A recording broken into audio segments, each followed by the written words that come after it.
Dualar eder insan, mutlu bir ömür için. Sen varsan her yer huzur, huzurla yanar içim.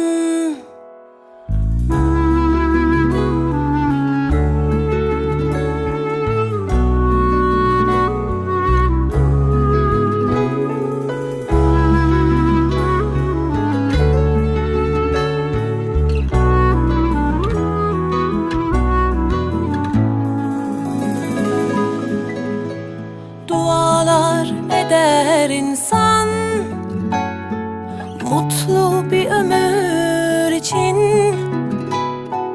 Sen varsan her yer huzur, huzurla yanar içim. Çok şükür, bin şükür seni bana verene. Yazmasın tek günümü sensiz kadere. Ellerimiz bir, gönüllerimiz bir. Ne dağlar, denizler engeldir sevene.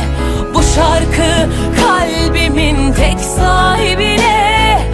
Ömürlük yarime, gönül eşime.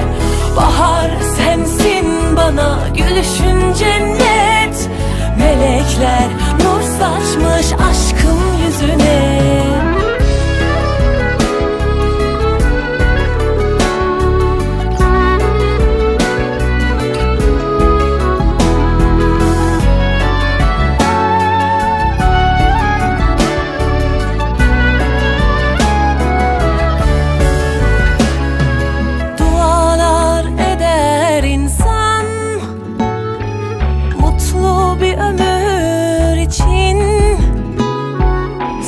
Varsan her yer huzur, huzurla yanar içim.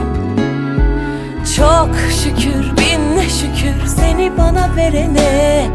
Yazmasın tek günümü sensiz kadere.